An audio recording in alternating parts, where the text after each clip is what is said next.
Lastly हमने rule 70 तक पढ़ा था। हमारा जो ऑर्डर चल रहा है वो एग्जीक्यूशन है, ऑर्डर 21 है। और उसमें जो पॉइंट हम लेटेस्ट कवर कर रहे थे वो सेल, और उसमें भी जो लेटेस्ट था वो स्टॉपेज ऑफ सेल वाली बात आ गई थी। सेल में ये था कि प्रोक्लेमेशन होना थी, सेल कोर्ट ऑफिसर के थ्रू कंडक्ट होना थी, प्रोक्लेमेशन में सारे उसके डिटेल मेंशन होना थे, और अगर वो पार्टी पेमेंट वगैरह कर देती हैं तो वो उनकी जो सेल है वो स्टॉप हो सकती है।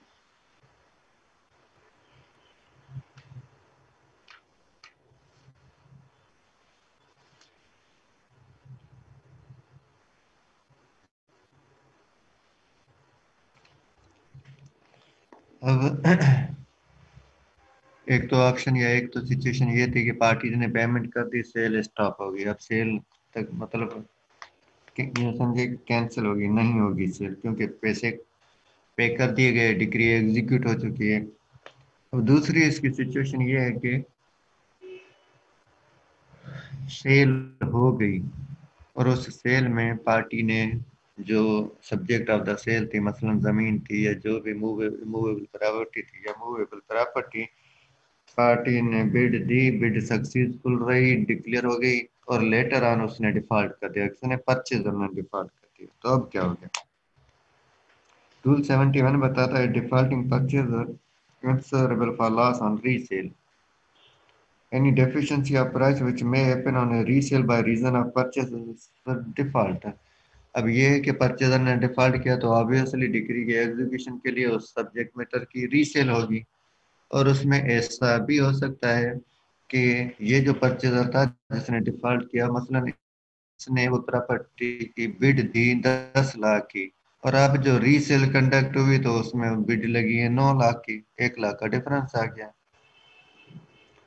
तो ये रूल बता रहा है कि any deficiency of price which may happen on a resale by reason of purchaser से डिफॉल्ट, अब परचेजर से डिफॉल्ट की वजह से रीसेल कंडक्ट की गई और उस रीसेल में डिस्क्रिप्शन आ गई है, डेफिशिएंसी आ गई है प्राइस की, तो वो जो डिफरेंस है वो and all expense attending such resale, और अब जो ये रीसेल हो रही है उस रीसेल पर जो एक्सपेंसेस हो रही है, एक्सपेंसेस और वो difference shall be certified to the court or to the collector or subordinate of the collector as the case may be। तो ये बताया जाएगा कोर्ट को उसके एक्सपेंसेस का, डिफरेंस का, एक्सपेंसेस का कोर्ट को, अगर कोर्ट सेल करवा रही है तो कलेक्टर को, अगर कलेक्टर करवा रहा है तो, या कलेक्टर के सबऑर्डिनेट जो ऑफिसर है उसको, जो सेल कंडक्ट कर रहा हो। And shall at the instance of either the decree holder or the judgment debtor be recoverable from the defaulting purchaser under the provisions relating to the execution of a decree for the payment of money। तो ये जो difference difference of the sale है उसका जो difference वाला जो amount है वो अमाउंट और जो रीसेल कंडक्ट हो रही है तो उस रीसेल के जो अखराज आता है, ये रीसेल के अखराजात उस डिफॉल्टिंग परचेजर से रिकवर किए जाएंगे। इस पर्पज के लिए डिक्री होल्डर भी एप्लीकेशन दे सकता है या जजमेंट डेप्टर भी एप्लीकेशन दे सकता है जिसकी प्रॉपर्टी है।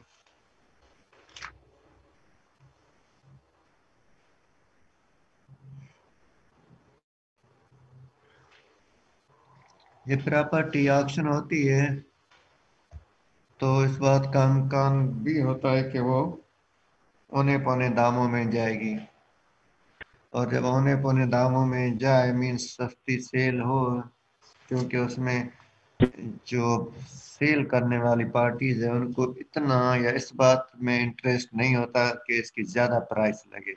उनको जस्ट फॉर्मेलिटी पूरी करनी होती है कि भाई ऑक्शन हो जाए और डिक्री एग्जीक्यूट हो जाए, पैसे इधर और के उधर हो जाए, उनकी जिम्मेवारी खत्म हो जाए, क्योंकि उनका जाती लॉस तो हो नहीं रहा होता, लेकिन जो लॉस हो रहा होता है तो वो जजमेंट डेप्टर का हो रहा होता है या उसका ही होगा। और ऑब्वियसली इस जो ऑप्शन है, इस ऑप्शन में जो डिक्री होल्डर है उसका इंटरेस्ट भी क्रिएट हो रहा होगा कि मैं ही परचेज कर लूं। तो रूल 72 बता रहा है कि No holder of a decree in execution of which property is sold shall, without the express permission of the court, bid for or purchase the property. तो जो डिक्री होल्डर है वो डिक्री होल्डर, ये जो प्रॉपर्टी ऑक्शन हो रही है उसकी बिड में या उसकी जो परचेज में कोर्ट की इजाजत के सिवा शरीक नहीं होगा। अगर कोर्ट उसको इजाजत देती है तो उसके लिए बिड लगाएगा, नीलाम में वॉक देगा या प्रॉपर्टी परचेज करेगा। अगर कोर्ट इजाजत नहीं देती तो वो ऐसा नहीं करेगा। Where decree holder purchase amount of decree में बी टेकन एज पेमेंट। लेकिन अगर कोर्ट उसको इजाजत दे देती है कि हाँ भाई आप भले इसमें बिड में शरीक हों या आप प्रॉपर्टी परचेज करें, तो अब वो जो अमाउंट है, जो बिड में जितनी बिड लगती है तो वो अमाउंट जो है उसमें एडजस्ट हो जाएगा। मसलन उसकी डिक्री थी 10 लाख की, प्रॉपर्टी जो है वो सेल की गई या उसकी सक्सेसफुल जो बिड लगी वो लगी समझे 12 लाख की, तो 10 लाख तो एडजस्ट हो गए, ऊपर वाले 2 लाख रुपए वो पे करेगा। इस तरह से हो गया। तो where a decree holder purchases with such permission, the purchase money and the amount due on the decree may, subject to the provisions of section 73, be set off against one another, and the court executing the decree shall enter upon satisfaction of the decree in whole or in part accordingly. जब court की इजाजत से उसने property purchase की, bid लगाई, bid successful रही, property उसने purchase की, तो अब उसका जो अमाउंट है, जो सेल का अमाउंट है, वो सेल का अमाउंट और जो डिक्री का अमाउंट है वो को सेट अप हो जाएगा। ठीक है। और कोर्ट अपने रिकॉर्ड में सेटिस्फेक्शन मेंशन कर देगी, डिक्री की सेटिस्फेक्शन। इस सेटअप में, सेटिस्फेक्शन में ये कंप्लीटली भी हो सकती है, पार्टली भी हो सकती है। पार्टली या कंप्लीटली का एग्जांपल जो मैंने अभी पैसों की सूरत में आपको बताया कि 10 लाख या 12 लाख, इस तरह से। Where a decree holder purchases by himself or through another person without such permission, the court may, if it thinks fit, on the application of the judgment debtor or any other person whose interests are affected by the sale, by order set aside the sale. लेकिन अगर court ने इजाजत नहीं दी और उसके बावजूद भी जो डिक्री होल्डर है वो खुद या किसी और के थ्रू, दोस्त हो सकता है, फैमिली मेंबर हो सकता है, उसके थ्रू वो प्रॉपर्टी परचेज करता है, तो जजमेंट डेप्टर, अगर जजमेंट डेप्टर एप्लीकेशन देता है कि इस पार्टिसिपेशन की वजह से, उनके परचेज की वजह से इसका जो इंटरेस्ट ऑफ सेल है वो अफेक्ट हुआ है, इस सेल की वजह से, जो उन्होंने परचेज किए इसकी वजह से उनका जो इंटरेस्ट है वो अफेक्ट हुआ है, तो कोर्ट अगर इस बात से सेटिस्फाइड हो जाती है तो इस सेल को सेट असाइड कर सकती है। And the cost of such application and order and any deficiency of price which may happen on the resale and all expenses attending it shall be paid by the decree holder।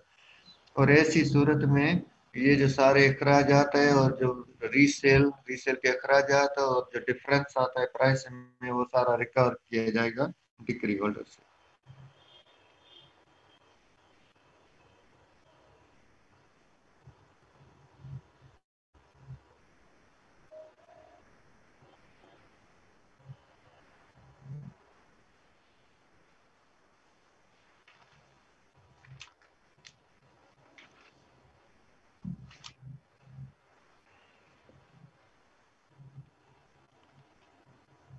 इसके बाद next rule है 73, restriction on bidding और purchase by officer. No officer or other person having any duty to perform in connection with any sale shall, sale किस तरह से conduct होना थी कि कोर्ट करवाएगी अपने ऑफिसर के थ्रू। अब ये रूल बता रहा है कि कोर्ट अपने ऑफिसर के थ्रू सेल कंडक्ट करवा रही है,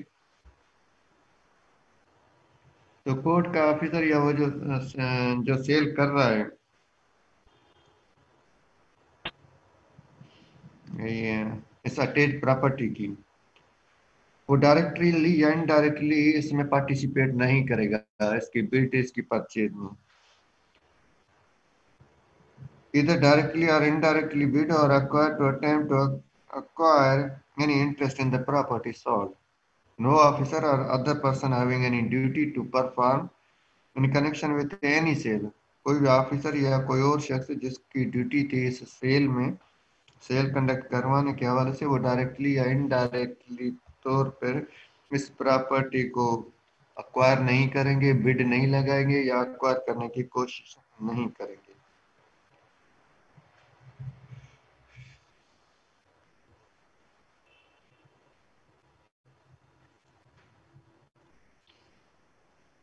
Next rule is 74, sale of agriculture produce.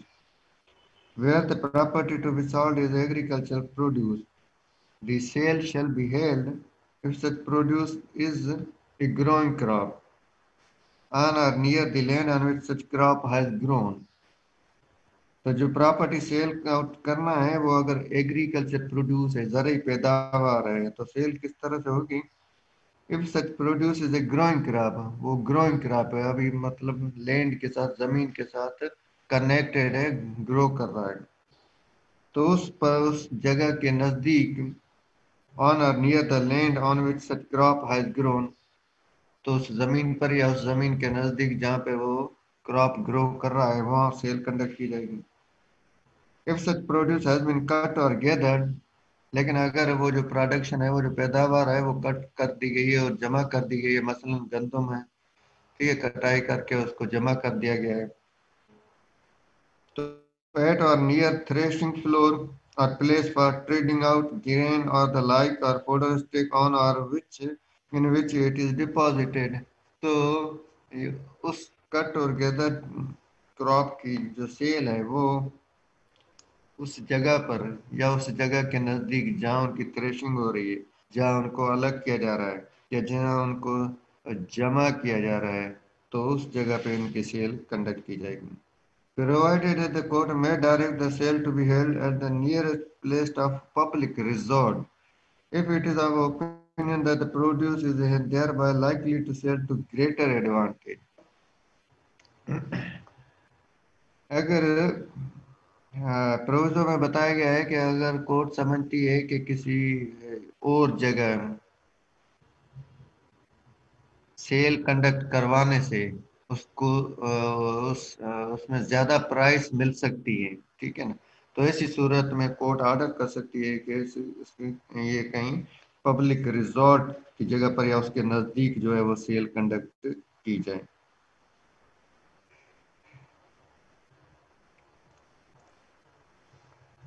Whereon the produce being put up for sale, a fair price in the estimation of the person holding the sale is not offered for it.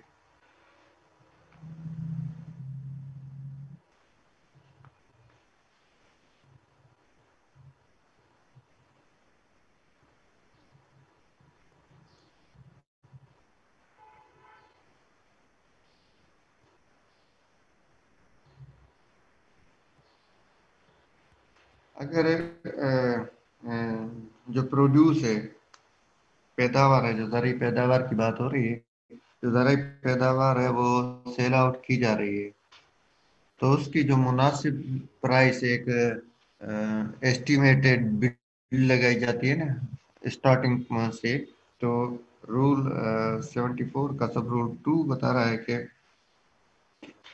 जो शख्स cell conduct कर रहा है, जो शख्स cell conduct कर रहा है, उसकी एस्टिमेशन के बिना पर कोई फेयर प्राइस जो है वो ऑफर नहीं की जाएगी. The owner of the produce or a person authorized to act in his behalf applies to have the sale produced, sale applies to have the sale postponed till the next day, or if a market is held at the place of sale the next market day, the sale shall be postponed accordingly and shall be then completed at whatever price may be offered for the produce. जो produce का पैदावार का मालिक है, जो judgement debtor है, वो खुद या उसके बिहाफ पे कोई अथोराइज पर्सन बाख्तियार शख्स जिसको वो अख्तियार देता है उस मकसद के लिए, अगर वो अप्लाई करता है कि भाई सेल फिलहाल मुलतवी करें अगले दिन तक के लिए, ठीक है। या ये है कि अगले दिन मार्केट लगना है, मंडी लगती है ना, ठीक है ना। तो भाई अगले दिन मंडी लगना है और ये चांस है कि मंडी लगेगी तो ज्यादा प्राइस मिलेगी। तो क्योंकि अब चीज भी जजमेंट डेप्टर की है, नुकसान या फायदा भी उसका ही इन्वॉल्व है, और जजमेंट डेप्टर खुद अप्लाई कर रहा है to postpone the sale on the next day. तो उसकी एप्लीकेशन के बिना पर वो उस नेक्स्ट डे या मार्केट डे जो मंडी वाला दिन है उस दिन के लिए पोस्टपोन कर दी जाएगी, और उस फिर उस दिन जो भी प्राइस मिले उसमें वो सेल आउट कर दी जाएगी।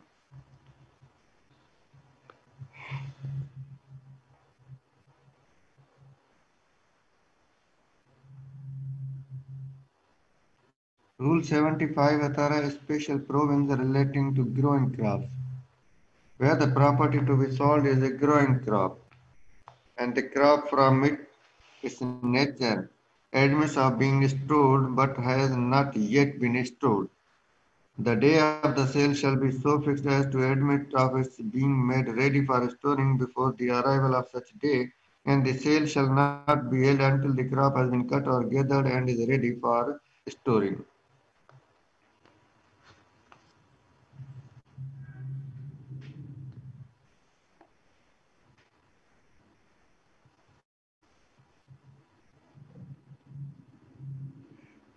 जो ज़रूरी पैदावार है जिसकी सेल कंडक्ट करना है, जो प्रॉपर्टी है, वो ग्रोइंग क्रॉप है।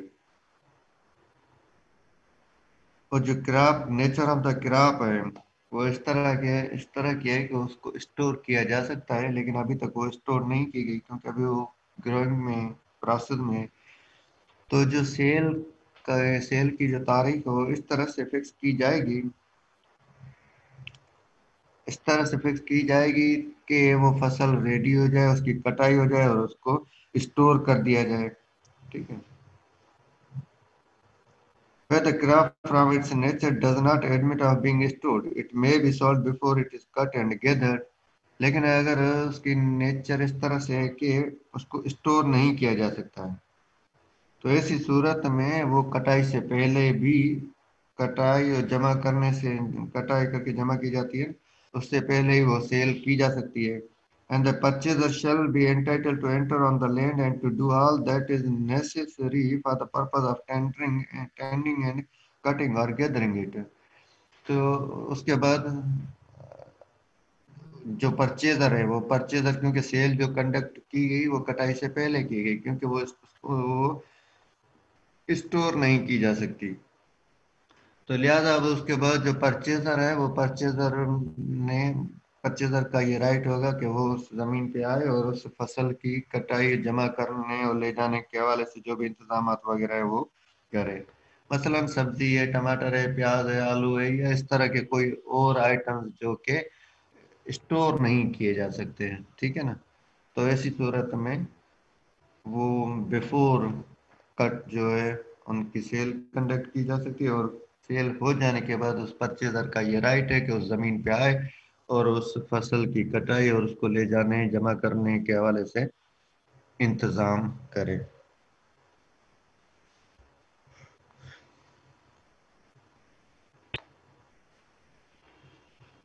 76 रूल है negotiable instrument and shares in corporation, where the property to be sold is a negotiable instrument or a share in a corporation. The court may, instead of directing the sale to be made by public auction, authorize the sale of such instrument or share through a broker. जो property attach की गई और जो अब sell out होना है वो क्या है, नेगोशिएबल इंस्ट्रूमेंट है या कारपोरेशन में शेयर है, हिस्सा है, या जो शेयर जो ऑफर किए जाते हैं स्टॉक एक्सचेंज के थ्रू, वो शेयर्स हैं। The court may instead of directing the sale to be made by public auction. तो अब ये जो आइटम्स हैं जो जिनको सेल आउट करना है, तो ये पब्लिक ऑक्शन के थ्रू सेल नहीं होंगे, बल्कि ये किस तरह से सेल होंगे कि कोर्ट अथोराइज करेगी कि इनकी सेल, जो ब्रोकर है, ब्रोकर के थ्रू इनकी सेल कंडक्ट कर दी जाए।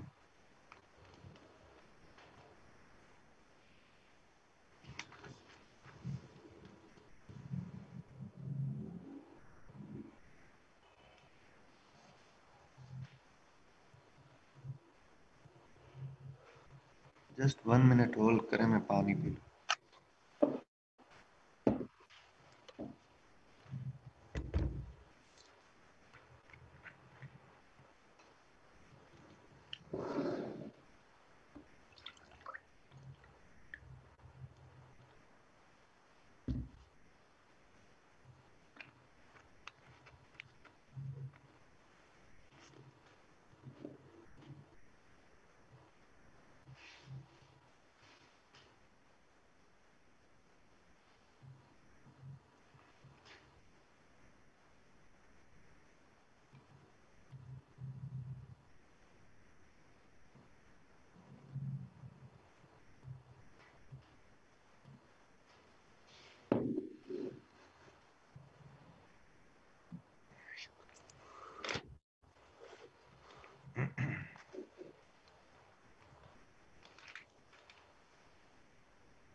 सेवेंटी सेवन रूल बता रहा है तरीका सेल बाय पब्लिक ऑक्शन कि where movable property is sold by public auction, the price of each lot shall be paid at the time of sale.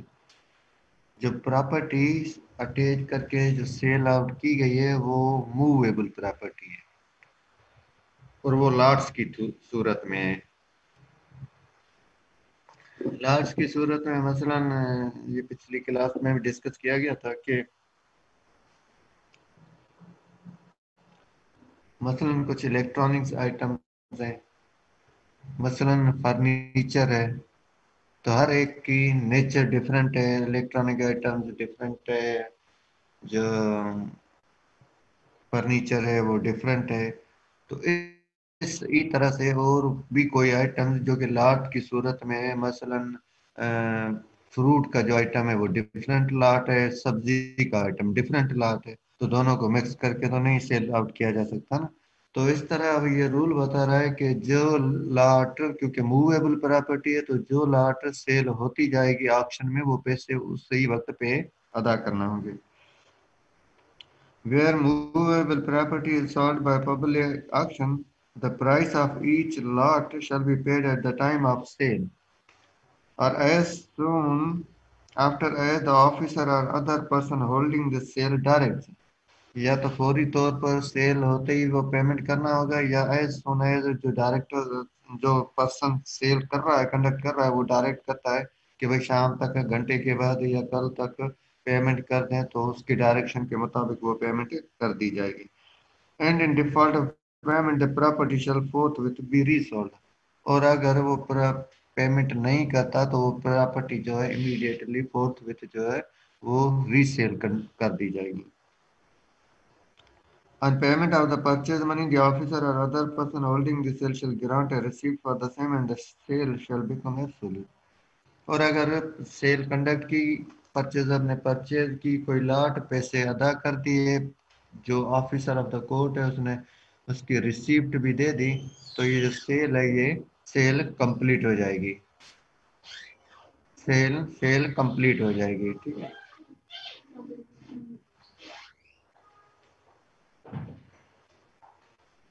Where the movable property to be sold is a share in goods belonging to the judgment debtor and a co-owner, and two or more persons, of whom one is such co-owner, respectively bid the same sum of such property or for any lot, the bidding shall be deemed to be the bidding of the co-owner। क्योंकि bid हो रही है, वाक लग रही है, और property जो है वो इस तरह से है कि उस में पार्टनर्स हैं, शेयर होल्डर्स हैं। मसलन जो प्रॉपर्टी सेल हो रही है वो दो लोगों की, ए और बी की, ठीक है, और उस ए एंड बी में से जो जो शेयर सेल आउट हो रहा है वो ए का सेल आउट हो रहा है। तो अब जब ऑक्शन लग रही है तो बी खुद भी, जो कि को ओनर है, वो खुद भी बिड लगा सकता है ए के शेयर को परचेज करने के लिए। अगर वो जो नेचर ऑफ द थिंग है, nature of the movable property है, वो शेयर इन गुड्स हैं, क्योंकि बात जो हो रही है वो मूवेबल आइटम्स की हो रही है।